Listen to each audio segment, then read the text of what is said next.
Hey, friends, if you love mysterious stories, secrets, and unexplained events, you're in the right place. Support the channel by leaving a like, sharing your thoughts in the comments, and, of course, subscribing so you don't miss new eerie stories. It really helps the video reach more people. Now, let's dive into the unknown. For the past 25 days, I've been waking up in a tiny hut perched on a high cliff in the middle of the ocean. There's no way out because the storm never weakens, not even for a minute. Inside, there's a wooden bench, a plank floor, a table beneath a square window, and a thick medical reference book. The door, held by a latch, rattles incessantly from the draft. In reality, hut is far too generous a word for this 3-by-3-meter box, hastily nailed together from wooden planks. But outside, the raging wind howls without rest, and I'm damn grateful to have any kind of shelter at all. Too bad the straw roof won't last much longer. With each new hurricane-force gust, a hefty chunk of it is ripped away into the black void. I lie on the bench, gazing at the bright, distant stars through the holes in the ceiling. I don't remember anything about myself. I don't know my name. I have no idea how I ended up here. Yet, fragments of knowledge about the world remain. For example, I sometimes smile when comparing myself to the little pig Nif-Nif, who had similar housing issues. I know that, in the fairy tale, his house was also blown away by the wind, but I can't quite recall whether he made it out alive. I hope my story has a happy ending. This thought gives me the strength to reconsider the dangerous plan I've been turning over in my mind for the past 24 hours. But let's rewind to how it all began. I simply woke up on the bench, opened my eyes, and screamed in panic and fear. The feeling of remembering nothing from your past is far from pleasant. It's as if your soul has been ripped out, tossed into a washing machine, then dried and stuffed back into your body. You know how to think and speak, you understand words, not all of them. But the picture of the world has to be rebuilt from scratch, like a 5-year-old child who's just run away from home into a dangerous, crime-ridden metropolis. I ran out of the wooden shack and screamed even louder. A powerful gust of wind nearly knocked me off my feet. I saw a bright, round moon and countless stars in the night sky. I saw the long, narrow plateau of a towering cliff with me standing at its peak, and all around, an endless black ocean, its foaming waves crashing against the sheer rock face. But that wasn't all. In the center of this rocky landmass, rising jaggedly above the water like the spine of a prehistoric monster, ran a set of railway tracks.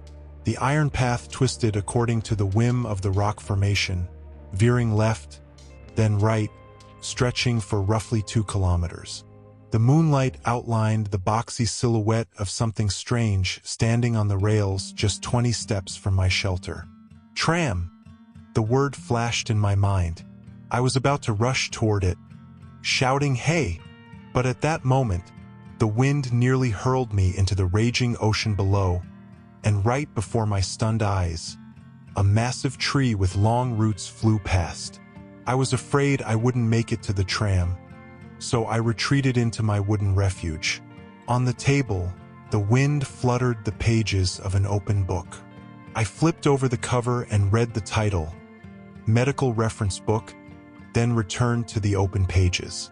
Between Fleetwick-Jallow syndrome and sleeping sickness, my eyes immediately caught a note about fugue syndrome, circled in blue marker. Under the uneven light of the moon, I read, Fugue syndrome, a dissociative memory disorder, a rare form of amnesia accompanied by a sudden relocation to a new place. The person completely forgets their past while retaining general knowledge, acquired skills, and an understanding of the world. Typically, individuals with fugue syndrome create a new name and a new biography for themselves. The cause of the syndrome is a severe psychological trauma. Memory may return suddenly. Well, it seems someone didn't want me to bash my head searching for answers. At least not right away. I decided to stay consistent with the described symptoms, and to keep myself from losing my mind, I named myself Carl. I'm sure it's not my real name, but it'll do. Better than nothing. I pressed against the rattling window pane and peered at the outline of the lone cliff. Further ahead, somewhere in the middle of the railway tracks, I could make out the silhouette of a similar hut. Another tree flew past in the air. The wind howled, creeping into every crack. I doubted I could move around the cliff in such extreme weather conditions. Out of desperation, I began examining my hands, touching my face, and leaning closer to the glass to catch my own reflection. Judging by the blurred lines and smudges I managed to make out in the window, I was about 35, maybe older. A black beard, a slightly hooked nose, a large mouth, a strong chin, a slanted fringe with thick hair, lost and frightened eyes. Who am I? Who? I feverishly examined my clothes. A blue jumpsuit, no patches, no emblems, no names. Sturdy leather boots with high, tightly laced shafts and thick soles. Maybe a uniform. Who knows? Maybe I served in the Navy and was thrown onto this cliff? But no one could climb up here in this wind. Even without the wind, it would be impossible. So, did I come from above? My thoughts tangled, hit terminological barriers, reached dead ends. A massive amount of information in my brain begged to surface, but I couldn't decode it. I would have to find answers here and now. To be honest, I doubt I have fugue syndrome. What sane person would voluntarily move to a desolate rock in the middle of the ocean? Sometimes, I feel like I'm here to keep watch over the universe.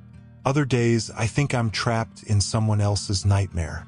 Every hypothesis seems equally plausible. No matter the case, I remain stuck on this damn rock in the middle of the Black Ocean. And in every version of events, every morning, I miss the tram. Though in reality, there are no mornings here. For all 25 cycles of sleep and wakefulness, the sky has remained starry, with a full moon rising from the left horizon and, 7 or 8 hours later, setting behind the right. I conditionally call this period day. In the world of the cliff, night is those few hours when only stars remain in the sky until the moon rises again on the left side. I consciously use the terms left and right since I have no idea where north or south might be. Sometimes, clouds roll in, but in these winds, they never linger for long. Occasionally, the darkness outside feels almost charming, and I start to think that I'm dead, stuck in some kind of peculiar purgatory. Other times, the gloom terrifies me with its howling voices and eerie shifting shades of black on the water's horizon. And then, on certain nights, it takes on an implausible violet hue. I have studied hundreds of shades of darkness, but in all this time, I have never seen a sunrise. I boarded the tram 2 minutes after reading the note about fugue syndrome. Through the howling wind, I distinctly heard the screeching of the rails. Despite the terrifying wind, I darted out of the hut like an arrow. The hurricane's roar was deafening, and the air rang with the echo of the restless surf. However, the fury of the storm faded into the background when I saw the glowing tram car with a burning yellow headlamp up ahead.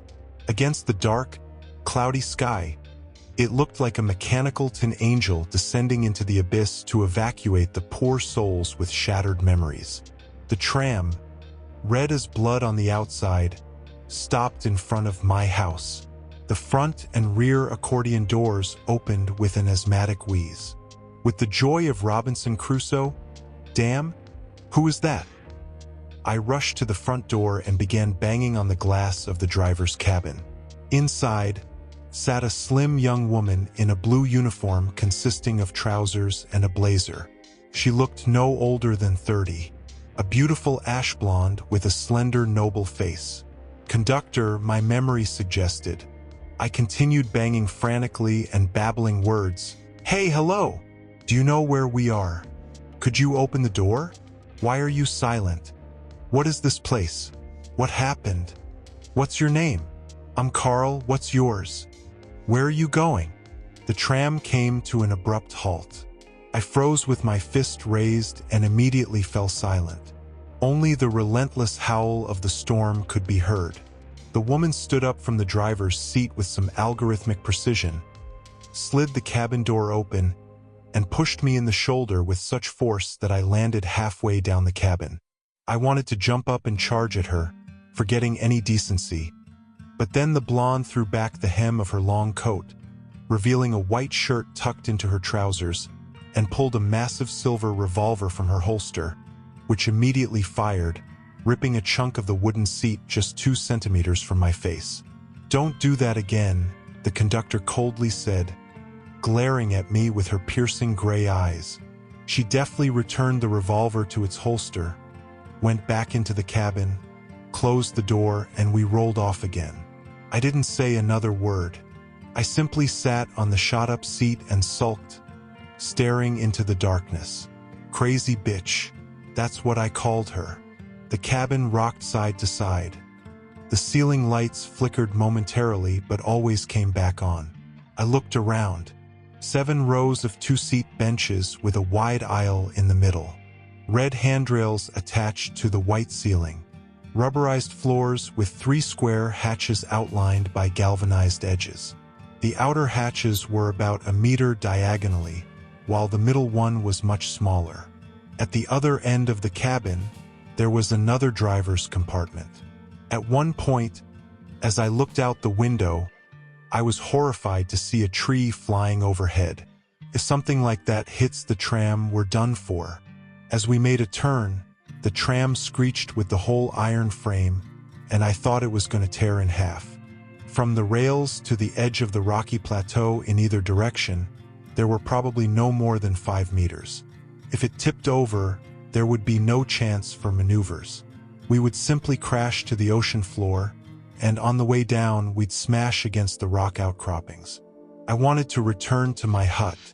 After 500 meters, right after a zigzagging stretch, the tram stopped in front of a second square barn with a thatched roof.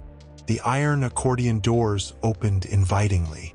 Along with the wind that rushed in, a dreadful creature climbed aboard. I immediately dubbed it the Freak. The head of the new passenger was on a monstrously crooked neck, fused at the back with the left shoulder. The newcomer couldn't look ahead, as its deformed, twisted face with a severely misshapen skull was always turned upward toward the sky. Large, bulging eyes endlessly swiveled from side to side, trying to take in the surroundings. The swollen veins on the neck seemed ready to burst. Its dirty, dark hair hung like a rope mop around its shoulder. Worn-out gray Bermuda shorts, tattered sneakers, and a torn white t-shirt with the black inscription, Bassinum 2, gave away the signs of a former human.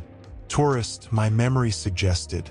He was quite large, and his muscular arms had probably seen many fights.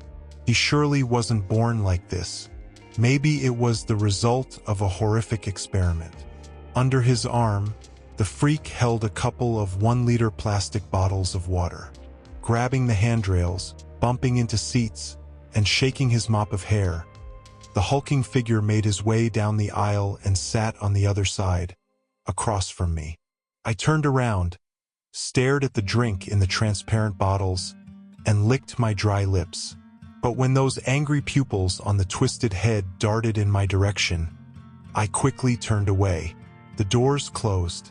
We rolled off again. I wasn't lucky with the conductor, but I was ready to befriend the Freak, just to learn something new about my situation. 2 more trees with their roots flew over the tram. I closed my eyes, mentally counted to 3, and forced myself to stand. Perhaps the Freak wasn't really a freak, since I couldn't remember what other people looked like. After all, maybe the freaks are me and the crazy bitch. "Excuse me," I began, standing next to him and looking down at his twisted face with a huge red nose. "Do you know where we are and what happened?" The tired, angry eyes with broken capillaries feverishly darted back and forth, then suddenly stopped and stared at me. From his crooked mouth, yellow rotten teeth appeared. The freak gasped, spitting saliva, bristled, fidgeted, and suddenly pulled a folding knife from his Bermuda shorts pocket. Before I could react, the blade swished a few centimeters from my throat. I managed to jump back and landed on a seat across the aisle. Vivi. Take her, Vivi. The freak hissed angrily, continuing to wave the knife toward me. I wanted to return to my hut. The tram emitted an unbearable screech, howled, growled, and screeched again as it crawled around a sharp turn on another zigzag of the cliff. With growing anxiety, I pressed my forehead to the glass and saw, in the moonlight, another hut, next to which stood a bare tree. The wind had torn off all the leaves, and the trunk leaned over the abyss almost horizontally. The tram struggled to exit the turn and stopped right in front of the weary tree. The freak, hissing at me, climbed out the back door. His Bermuda shorts and t-shirt immediately billowed up in the wind, turning him into a wandering circus performer. He staggered, almost fell, but quickly grabbed the door handle and stumbled into the hut. When we set off again, I noticed that he had left one bottle of water on the seat. I didn't know for whom it was and decided not to touch it, as the thirst was still bearable.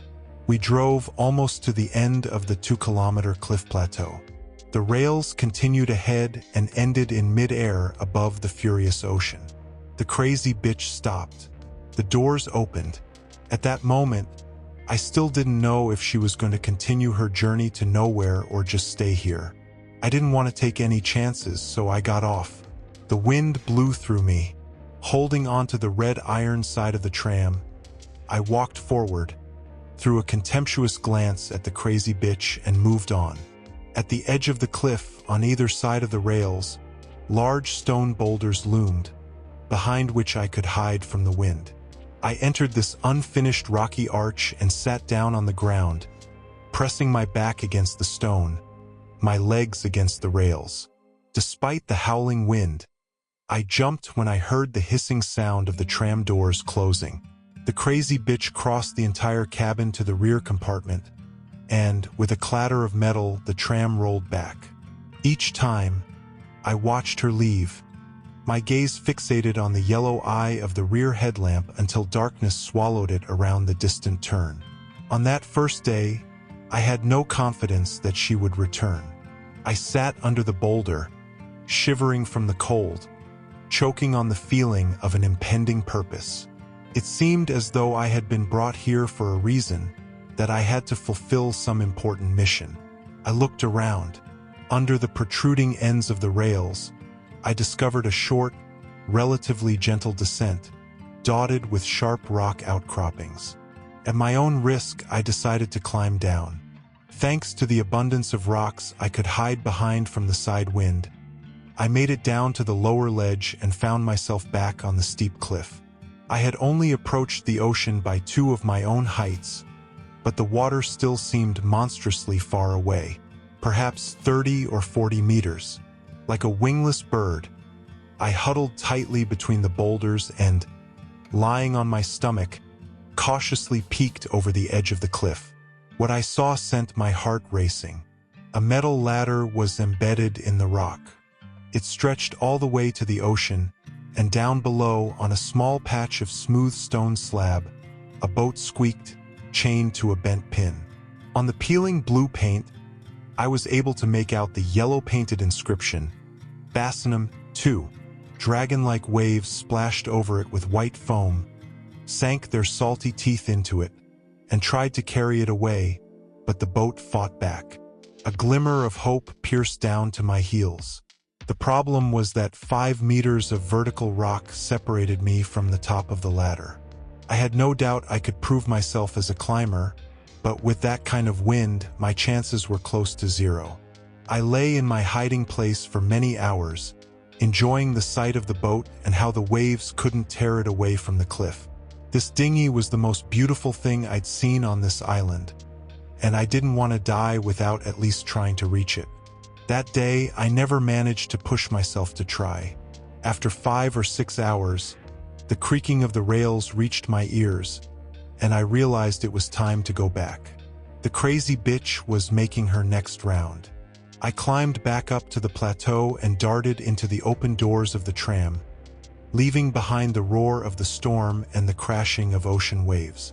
I said, "Thank you," when the conductor left the cabin and made her way to the other end of the cabin. But the blonde didn't even stop. She was just doing her job. On the way back, I noticed something strange. The water bottle left by the freak was almost empty. Likely, the crazy bitch had drunk her fill. With a sneaky look, I pounced on the bottle and greedily sucked up the remnants. We picked up the freak by the hut with the tree. With growls and wheezes, he made his way to his spot like a blind puppet.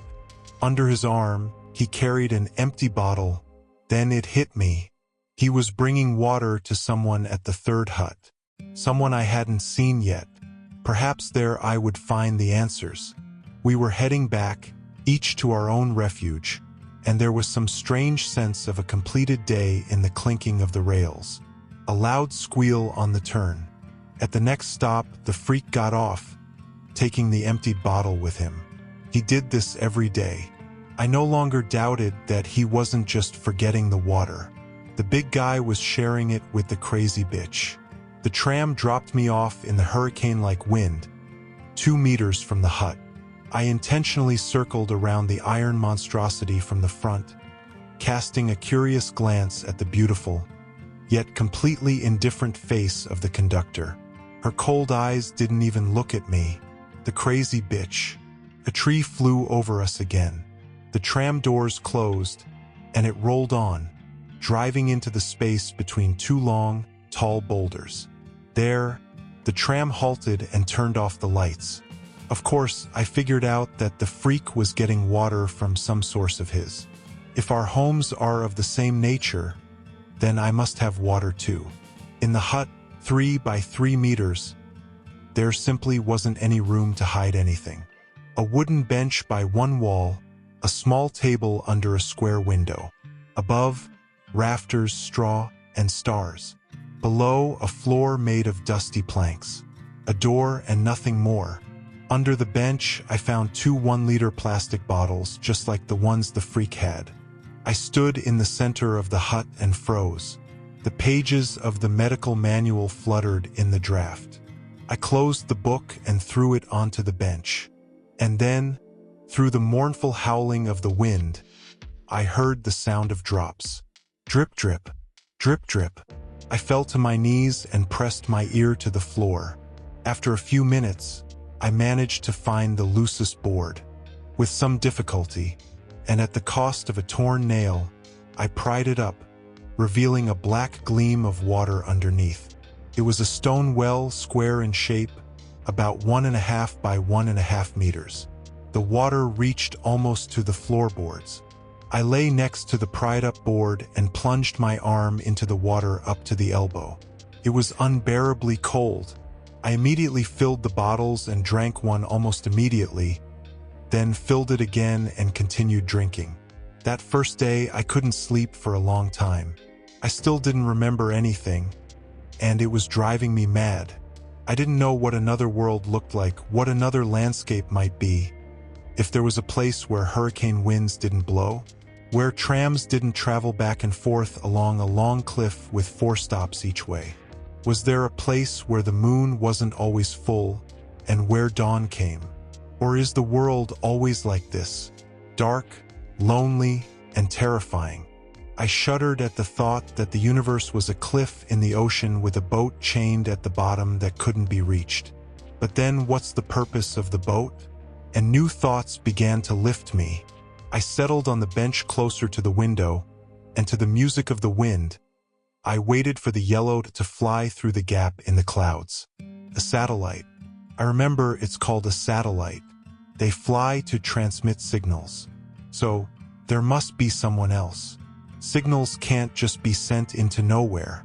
For 25 days, this satellite had been my favorite object in the sky. It flew swiftly between the yellow dots of stars, until after 30 minutes, it disappeared into the darkness. But the next day, it came back again. And I waited for those minutes, like a first grader waits for a holiday with fireworks. Satellite, signals, electromagnetic signals, electricity.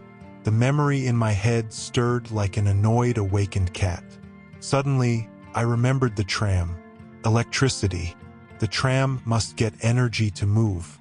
Where does our tram get its energy from? Where is its electricity? 2 liters of water demanded to be released. I peed right by the door, afraid to move further because I could just be blown into the ocean. From here, I saw the tram with its lights off. I wondered, is the crazy bitch sleeping, or is she a robot? At night, when I was chattering my teeth from the cold, I imagined the sound of children laughing from the well. I thought that this was probably one of the early stages of mental cloudiness. Surely, there's something about that in the medical manual. All 25 days spent here reflected one another. Every time after another restless night with rare lapses into sleep, I rushed to the squeaky tram, which carried me into the cycle of wakefulness. I no longer dared to engage in verbal contact with the freak or the crazy bitch, although I had developed strange, familial feelings toward them. Like the freak, I left a water bottle in the tram and happily noticed that the blonde accepted the gift. It's surprising how quickly you get used to a routine, even in such wild conditions. We all pretended to be doing something important. The crazy bitch drove us on the route as if it were a job, and at the end of the day, she took us back. The freak visited the mysterious third hut. My daily work consisted of fighting the temptation to reach the ladder, descend to the boat, and find freedom. I had no idea what I would do with it. I didn't know where to sail or if there was even a sensible direction in a world of water, winds, and flying trees. The mere possibility of sailing intoxicated me. It didn't matter where. Most of the time at the edge of the cliff, I just lay on my stomach in my nest and looked down, searching for cracks and ledges in the sheer rock that, in theory, could lead me to the ladder. Once, I even took off my shoes, tried to dangle my legs down, and hooked my toes on a tempting bump, but with a gust of wind, I immediately slipped and almost fell toward my dream like a sack of potatoes. Fortunately, my hands were firmly gripping a life-saving boulder, and I quickly climbed back to safety. I had no doubt I would smash my head open and vividly imagined my skull cracking from hitting the stone slab. I knew it would happen someday if there was no other way. In fact, an alternative plan of action had already taken shape during the second sleep-wake cycle. I suspected the freak didn't visit the hut just for fun. I needed to find out who or what was so persistently pulling him there every day. However, entering the third hut while the freak was inside seemed impossible. He would definitely kill me if I stepped onto his turf. The plan was to infiltrate the mysterious hut while everyone was asleep, or pretending to sleep.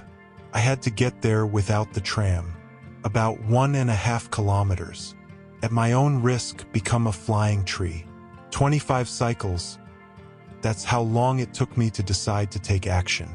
On the 26th evening, I waited about an hour after the tram had turned off its lights. I took both water bottles and stuffed them, one in each pant leg, tightly tucked into my boots. The thick medical manual was tucked into my underwear under the jumpsuit. This simple arrangement allowed me to add 3 to 4 kilograms to my weight. It was my ballast, at least something, considering that I hadn't had a bite of food in my mouth for all these days. Strange, but for some reason I didn't really feel hungry. Sometimes an image of a buttery pastry with a cherry on top would pop into my memory, but it was just a picture that amused me, like someone who doesn't remember what food looks like. Perhaps the well water contained some food additives. Otherwise, how could we have lasted this long without eating each other? I cast a melancholic glance at my refuge, as if saying goodbye, and stepped out into the storm. My back immediately puffed up and clattered in the wind. Breathing became difficult, and a whistle filled my ears. With my elbow thrust forward like a bowsprit, I walked straight into the wind and soon reached the rails, where I stood on the black ties in the middle of the track. Now I was the tram. I spread my legs wide, pressing the sides of my boots against the rail iron. Each step was a struggle. Soon, I couldn't take it anymore, dropped to all fours, and realized it was much safer this way. Took me 2 hours to crawl to the freak's hut and another 2 to reach the third house with the tree falling into the abyss. I don't know how I made it, but I was ready to go the same distance again, just to find out what was inside. I barged into the foreign hut without ceremony, without knocking or speaking. To be honest, I just wanted to finally hide from the wind. The veil of blissful warmth inside the shelter was immediately replaced by an icy horror. On the bench, leaning the back of its head against the far wall by the window, lay a humanoid, almost dried-up creature with a sinister bluish tint to its skin. From the knees to the neck, it was covered in a torn piece of burlap. Its enormous eyes, almost falling out of their sockets on the huge, hairless skull, immediately stared at me with an expression full of longing and despair. The long skeleton barely fit on the bench. There was almost no flesh left on its legs. The skin clung to the bones so tightly that all the tendons and bone contours were outlined. A mummy, my memory suggested. That's exactly what I wanted to call what I saw. The mummy struggled to raise its bony hand as if it wanted to touch me. Kalis, a dying voice escaped from its dried lips. The hand fell weakly and dangled from the bench like a dead thing. Kalis. The name burned me like boiling water. Not Carl, but Kalis. That's my name. I rushed toward the mummy, forgetting that just a second ago I wanted to run from it without looking back. Who are you? I asked, bending over the huge skull with bulging eyes. Brooke. The creature barely spoke, greedily devouring me with its gaze. Brooke. I frantically searched my memory but got lost in the darkness. The name seemed familiar, but who was it? Oh my God. I realized that the mummy was dying of thirst. Do you want a drink? Right now. I took the bottle from one pant leg, unscrewed the cap, and held it to its parched lips. The enormous eyes lit up. The water flowed down the limp tongue, spilling from its mouth onto the floor, and the sharp Adam's apple in the thin neck jerked. The drink brought life back to the mummy. The blue hand rose again, and I held its long, bony fingers. I don't remember anything. I guess we know each other. Can you tell me how we ended up here? To the well, the mummy exhaled, heavily closing and opening its eyelids. Look for, see, Kalis. The well? I echoed, bewildered. What's there? What's in the well? But the mummy didn't speak another word. The eyelids on the large head closed and never opened again. Only a slight rise of its chest indicated that the creature was still alive. Probably, the mummy had given all its energy to say those few words and had now fallen into a deep sleep to recharge. The howling of the hurricane brought the familiar screech of metal. The crazy bitch was making her morning run. I darted to the door and immediately, in the darkness, saw the yellow beam of the tram's headlight. The carriage howled, making a long turn on the zigzag of the cliff. Not wasting any time, I hid under the curved tree behind the mummy's hut. The tram stopped exactly by the hut. The freak, as usual, exited through the back door, and at that moment, I quickly slipped into the front one. The crazy bitch barely turned her head in my direction, but her face seemed incapable of expressing any emotion. There was no surprise, no concern. She just patiently waited for our crippled man to finish descending from the tram steps, and then she closed the door and continued. I muttered a thank you and collapsed with relief onto the hard seat. Only now did it seem to me that the tram was rather old. Retro, the word popped into my head. Probably people used to ride in such trams, but then what time am I from? My memory twisted like an annoyed opossum and didn't answer. In my hut, I immediately pried up the floorboards, filled the empty bottles, and stared into the dark water. I lowered my hand into it again up to my shoulder, nearly cramping my muscles. What could be in there? And how, I wonder, can I find out if I don't descend into the depths? I sat on the bench, pulling my knees to my chest, for several hours. It was clear that the mummy had hinted at some answers in the well. I had 3 options. The first, smash my head open trying to descend to the boat. The second, continue riding the tram every day until we all die of old age or some catastrophe. The third, dive into the depths, risking freezing within 10 to 15 seconds. In the end, I chose the last option. I stripped off to avoid getting my only clothing wet, sat naked on the dusty boards, let my legs dangle into the icy water, looked at the stars through the gaps in the thatched roof, and, asking for help from who knows whom, took a deep breath and then plummeted headfirst into the dark, cold unknown. I descended with my eyes open, so quickly it felt like they had tied stones to my feet. In my mind, I counted to gauge the distance. 1 second was about 2 to 3 meters. I counted to 5 and saw a square tunnel in the stone wall of the well, at the end of which there was a faint yellowish glow. I immediately grabbed the bottom edge of the stone underwater passage and without hesitation swam toward the wonderful glow. I knew I might not have enough air for the return trip, but it was too late. There was no turning back. The tunnel was square and so narrow that I could barely move my arms to push off from the side walls. Fortunately, 3 seconds later, I kept counting. The glow flared brighter. A couple more pushes and I saw the end of the stone passage and soon surfaced in a rocky grotto, slightly larger than my hut. I climbed onto a small flat platform. Sharp stones hung from the ceiling, preventing me from standing fully upright. On the wet stone floor lay 2 elongated lamps that resembled sticks. Chemical lamps flashed in my head. They glow because of the gas inside. This breakthrough in memory greatly lifted my spirits. I even forgot that I had nearly frozen to death and was still freezing cold. My teeth chattered, but I smiled. I was happy over little things like a child finding lost toys.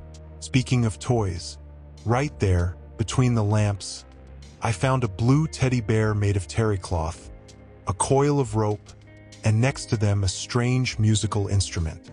It was long and thin, like a bamboo stub, and at one end, it turned into a funnel.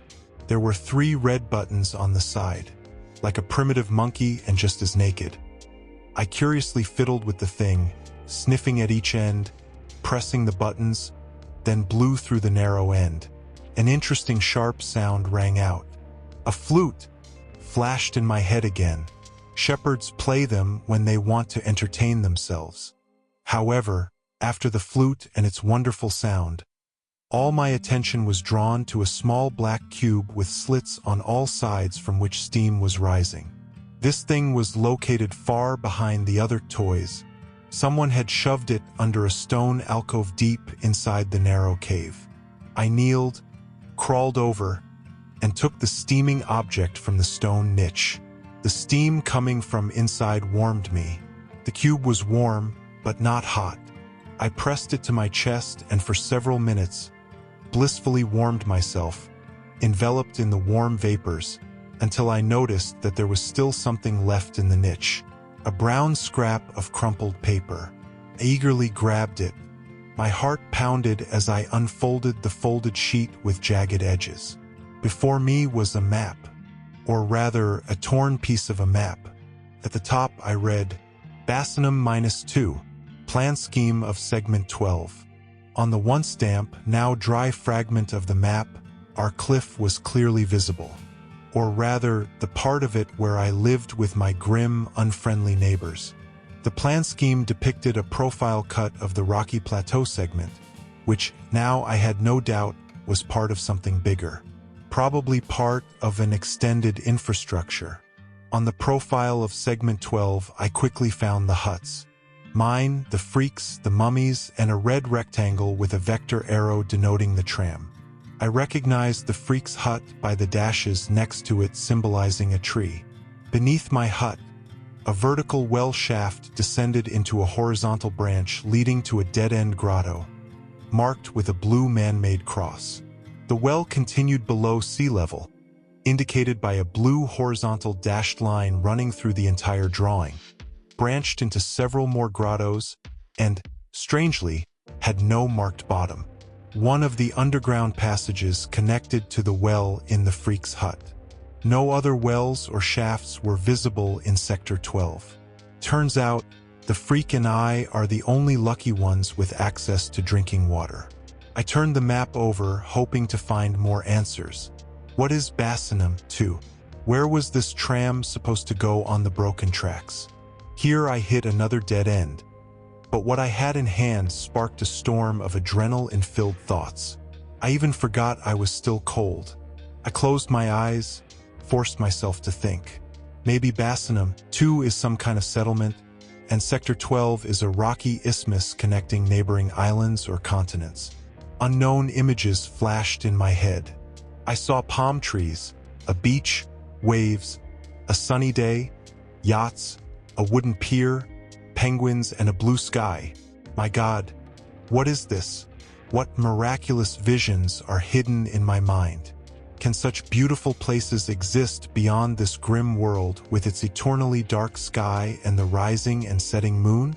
But the images quickly slipped away, not allowing me to grasp a thread that would lead me to full self-identification. My head spun from the emotional flood. I put the map aside to inspect the blue teddy bear again. The furry creature puzzled me. Memory suggested the category toy, but I wasn't sure. Who would be crazy enough to play with such a strange, though indeed pleasant to the touch, fabric figure, clearly resembling a dangerous predator, though completely lacking in aggression? Someone made the bear cute so it would evoke positive emotions. I reasoned, turning the toy upside down, sniffing its ears, touching its button eyes, and shaking each of its 4 paws in turn. Perhaps this thing was somehow related to satisfying sexual perversions in women, I thought, and immediately remembered the crazy bitch. My memory, along with my brain, worked in a strange way, so I allowed the possibility that I was wrong. But what if this toy really belonged to our tram driver? I returned to the paired cube. It was made of a light alloy and probably weighed no more than 4 kilograms. Inside, there was clearly a source of energy that generated heat. Flute, rope, map. The found artifacts increasingly suggested that these things were hidden here intentionally. Perhaps I did it myself or that dying mummy from the third shack. The mysterious objects seemed to intuitively point towards a breakthrough in memory, to understanding what happened here, to the answer to the question, why is the world a cliff with a tram, flying trees, and the 4 of us? And with the endless ocean around, I reminded myself. And the boat with the inscription, Bassinum, too. Think, I told myself. Think. I closed my eyes and scrolled through the events of the last 25 days in my memory. Tram, stops, Urad, the boat, the mummy, the cliff, crazy bitch, trees, ocean. The reference book. The medical reference book with a highlighted note about fugue syndrome. That's it. Now I was sure that the mysterious benefactor was me. I was the one who highlighted the text, knowing that I would lose my memory and start going crazy. It was me who hid the map and strange toys in the rock grotto. I didn't leave a note with further explanations simply because I didn't have time. All I had time to do was highlight the necessary paragraphs in the thick book. But why did I lower everything into the grotto instead of leaving it in the shack? To protect it. From what? If I'm right, crazy bitch, Urad, and the mummy are not random characters from my nightmare. We are all somehow connected. I'm using the toys to try to help my neighbors regain their memories, and maybe together we'll remember more than we could individually. I was about to swim back into the tunnel with the steaming cube but immediately realized that I would go down with it. The rope. Damn. I or someone thought of everything. Smiling, I threaded the rope through the nearby gaps, tied a stronger knot, wrapped it around the bear's paw, grabbed the flute, bit down on the folded map, and set off for the surface with the other end. In the shack, my teeth chattering from the draft, I carefully tucked the damp map under the thick reference book, then quickly pulled the cube with the wet bear onto the floor. I then put on dry clothes and spent a long time warming up, huddling under the table with the acquired heat source. On the left edge of the sky, the moon was rising. It was the 27th day in the world of the cliff. I opened my eyes in surprise. Apparently, I had finally managed to sleep properly for the first time, perhaps only for a couple of hours, but this sleep filled me with an incredible sense of strength. It felt as though I was born anew and now found joy in everything I saw. The shabby wooden table, the thick medical book, the dirty rattling glass, the thin straw roof, the rough bench, the blue bear, the flute. Only now did I realize that the shack was warmer than usual. I was still holding the steam cube, and now it was puffing warmth much more cheerfully than in the cave, even though condensation was dripping down the walls, window, and door. The blissful smile of a newborn lasted only a short while on my lips. The sweet kiss of sleep quickly melted away in my rested body. The prickly reality aggressively sprouted around the unbearable wakefulness. Something had changed in the world of the cliff. The wind had strengthened. Outside, there was a terrible cracking sound, like artillery explosions. I rushed to the window and saw that the number of flying trees had increased by 20 to 30%. Some of them crashed into the side of the cliff and fell down with shattered stones.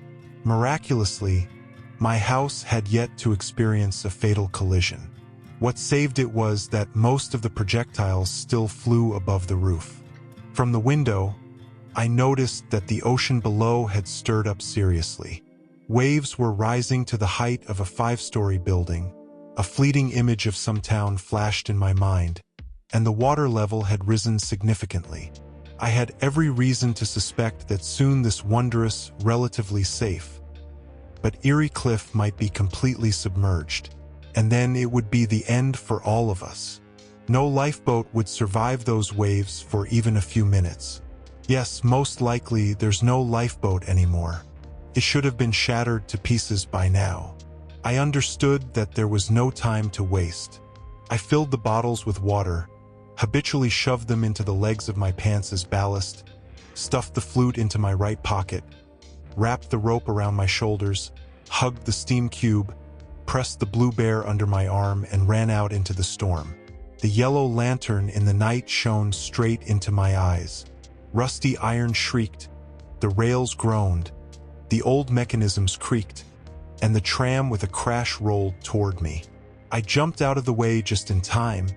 The tram stopped, and the doors opened. Eagerly, I rushed into the cabin, full of excitement, on a wild adrenaline rush, throwing the warm cube onto the nearby seat and, forgetting about crazy bitch's weapon, started banging my fist against the plastic window of the cabin. The blonde glanced at me over her shoulder. Her wolf-like eyes pierced me with hatred. Whatever, if she wants to kill me, let her. We're all doomed anyway. The tram driver stood up. Her hand warningly brushed against the brown grip of the revolver in her holster. She slid the door aside, and I stepped back a couple of steps, holding the blue, still wet bear in front of me. The toy. Listen, I began to babble quickly, as my life depended on it. I know for sure that this strange thing belongs to you. Some kind of toy, I suppose. For satisfying your sexual needs. You're not a robot, are you? I know I'm not a robot. You have to remember how you played with it and who you really are and what we're doing here. By the end, I was honestly shouting because I could tell from her reaction that my method was working. The stone, beautiful face cracked. Or at least that's what it seemed like to me. The tram driver's gaze melted in a frightening way. If this is a robot, it's a high-quality version. The blonde took her fingers off the handle.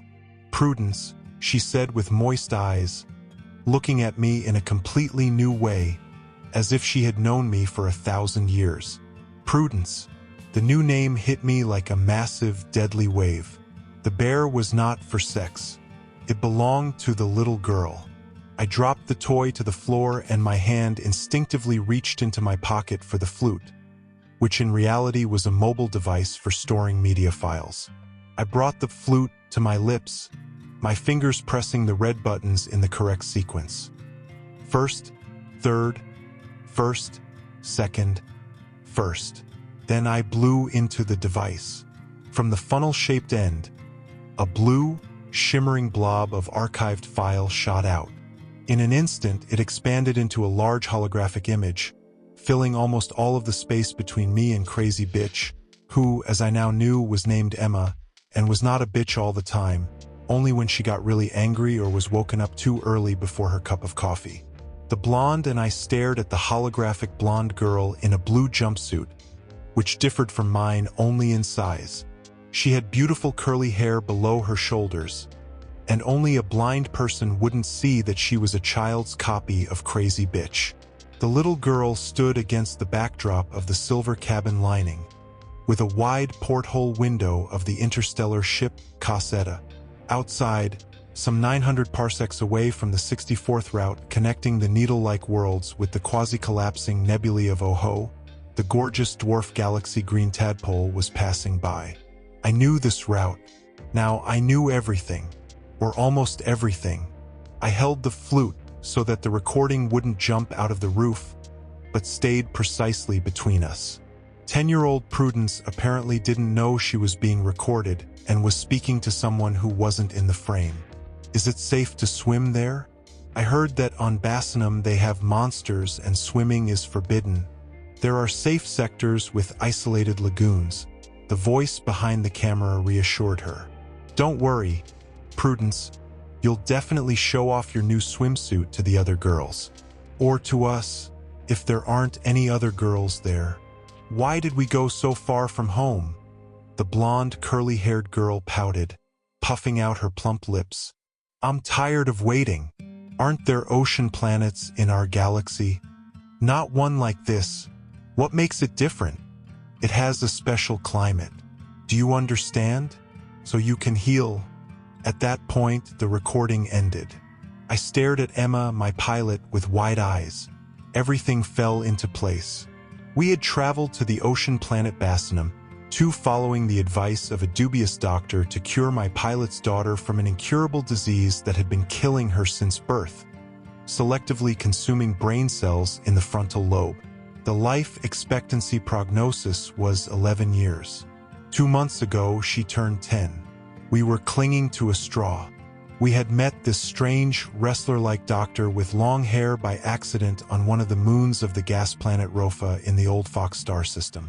The man, who introduced himself as a guru of intergalactic medicine, assured us that on Bassanum 2, this remote resort planet that was 98% covered by ocean and another 2% was cut by rocky plateaus and volcanic islands, there was a special atmosphere. Rare airborne elements that could block the operation of an even rarer virus, which had passed from the mother in a dormant form, then settled in Prudence's brain and suddenly awakened. The girl had always had memory problems, although she appeared smart.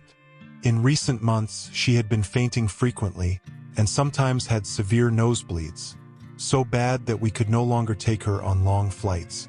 We had feared taking her then, but it was a matter of life and death. Flying here was too risky an undertaking. I had always been wary of planets with artificial axial rotation systems. Bassanum 2, moreover, had been officially declared an emergency planet, where landing was prohibited, and we could face serious legal consequences for violating safety protocols. This massive rocky body with a water shell was powered by a powerful underground reactor, very unstable due to a multitude of external factors. Essentially, It was a gigantic bomb that could explode at any moment or simply malfunction. Either way, it would be a catastrophe. What happened to my girl? Ex-mad bitch, now Emma, my pilot, rushed forward and grabbed me by the suit. She no longer wore the stone mask of a robot. She was on the verge of tears, overwhelmed by emotions flooding her from the fog of oblivion. We stopped in Sector 12, I recalled, filling in the last gaps in my memory. Prudence wanted to swim, the blonde continued, staring somewhere past me. We stopped the tram and walked on the map toward the stairway. Brooke went ahead to check the road. He warned us not to throw anything into the well. Fresh water inside the rocks cools the reactor. Any random element could instantly disrupt the chemical balance and cause unpredictable consequences. We went into the cabin by the tree. I picked up the fragments of the past. You, me, Prudence, and the doctor. Prudence ran toward the well. You screamed at her not to come closer. She dropped her bear. The blue bear, I said, looking at the toy lying on the floor between us. Made of Aberus silk and Magnetar synthetic fabric. A reactive mix, of course. She wanted that bear because it glowed in the dark. Emma's voice held a hint of justification. And it fell into the well, which is in direct contact with the most unstable reactor in the galaxy. Prudence had a seizure, the blonde recalled. The doctor stayed with her while we ran back to the tram to get it closer to the cabin. There was supposed to be a medical station in Sector 13, but we heard the siren on the way. The tram had an evacuation plan for gamma bursts. I picked up, vividly recalling how the entire Basina, two-world hummed from horizon to horizon, how clouds flew into the blue sky, and I ran along the rails, urging Emma forward, as if the devil was chasing us. We had only 80 seconds to take shelter in the cave. We extracted the baryon engine from the tram to shield it from the gamma burst. You dove into the well with the rope, and I tied the engine with the other end and let it down into the water when you reached the cave. I shouldn't have left her. I should have gone back to my daughter. Emma turned pale. Just then, a deafening crack sounded right next to the tram.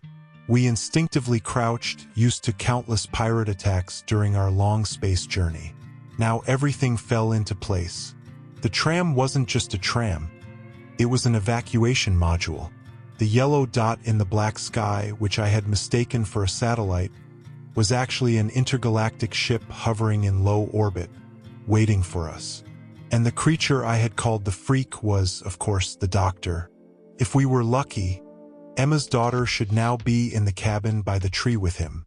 My pilot cried, sniffling, still blaming herself for leaving her daughter with a stranger. Listen to me. I shook the blonde. You're the pilot. You need to ensure the evacuation. Without the engine, we'd all be stuck here forever. Now we have a chance. So pull yourself together and remember, I'm your captain. This was my decision. I ordered you to run to the tram. I'm responsible for everyone. Time was running out. Now, I ask you, are you still my pilot? Emma wiped her tears and stood up with me. Yes, Captain. I just want to get Prudence back. You will. I'm sure she's alive. At least the gamma burst didn't kill any of us. Now help me connect the engine and take the controls. With the help of a crowbar found in the cabin, we managed to open the middle hatch in the center of the cabin. Beneath it was a vacant square cell with multiple slits along the contact edges. I dropped the steam cube into the neat void. Emma shouted from the tram conductor's seat that the energy systems had activated. The evacuation module was ready for a hyperjump. Great. Now let's go at your pace to to the cabin with the tree. Aye, Captain. The tram snorted with metal, creaked on its sides, squealed with springs, and rattled its round iron wheels on the rails. As we rolled through the blackness of space, with the wind howling and trees flying past the headlights, I only prayed that nothing would happen to Prudence that had affected the doctor and my mechanic, Brooke. The yellow headlight caught the next zigzag curve, and my memory wiped the last blotches of amnesia. The gamma burst hit me when I surfaced from the well. I saw the blonde in front of me, but I barely remembered her. She blankly stared at me and walked out of the cabin. Emma had left the blue bear, the flute, and the medical guide on the floor, all of which we had decided to send down into the cave. Knowing the consequences of synchrotron studies of underground reactors like Druv's 5000, which explode slowly and beautifully, with separate energy blocks flying out of the seawater into the sky like cannonballs.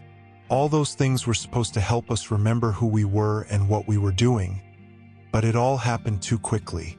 I only managed to make a note in the book, and then, by inertia, I made another trip to the cave to hide the bear and the portable media storage block.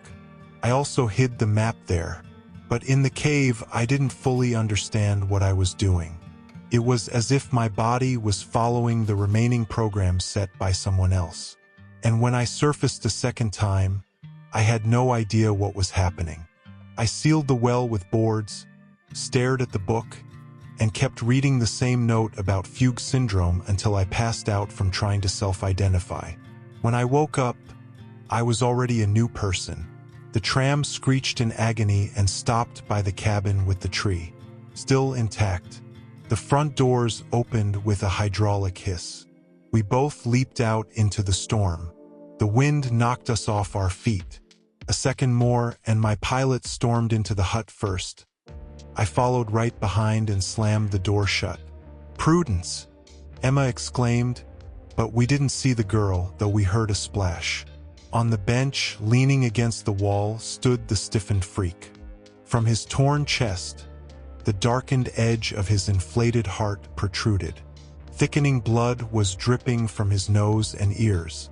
We approached the stone edge of the open well and peered into the water. A lump caught in my throat. From below, Emma's daughter looked up at us. "Mom!" the girl cheerfully called. "Prudence!" Emma bent down, and her daughter leapt out of the water in a fountain of splashes into her mother's embrace. I had only seen such a graceful emergence from the water once, at a performance with trained orcas.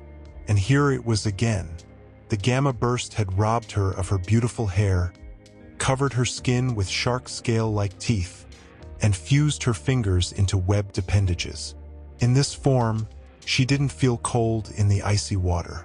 Otherwise, at least her head seemed to be fine. Prudence, unlike us, remembered everything from the moment of the disaster and even managed to study the underwater communications of the rock while we were in pause mode.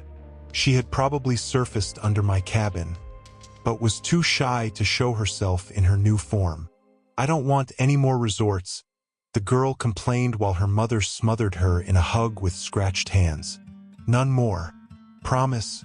At the next stop, we entered the last cabin. Mechanic Brooke, who had turned into a living mummy, was in very bad shape, but he still recognized me and kept repeating my name as we dragged him into the tram and laid him on the wooden bench next to Prudence.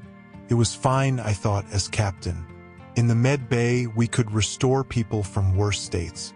In our time, the consequences of synchrotron radiation were usually reversible. There were 200 meters left to the half-arched edge of the cliff. I ordered little Prudence to hold Brooke tightly during takeoff and then stood next to the pilot's seat, boldly gazing into the howling hurricane. "Let's go. Take us out of here." "Aye, Captain." Emma flipped the lever, switching to the energy system with the baryon engine. The tram's control panel, with retro speedometers, green-red battery charge levels, and a bunch of huge buttons, flipped over to reveal 3 small displays and a touchscreen. Emma's fingers quickly set the evacuation mode, plotted the docking course, entered the docking parameters with the ship, and pressed start. The tram's outer shell closed with a hermetic coating made of lightweight alloy, growing from the belly to surround us like an armored beetle. Only 2 long, narrow portholes remained on the sides, through which we watched in horror as a massive wave approached us from the windward side. The tram hummed, howled, and instantly slammed us into our seats. We zipped through the 200 meters in 1.5 seconds, and with a burst of sparks under the wheels, shot into the wet, salty dark abyss of the approaching ocean like a beautifully controlled missile. Emma gained altitude and made a final turn over the cliff, and when the all-consuming wave crashed over us, we were already halfway to the orbit of the awaiting Cosetta.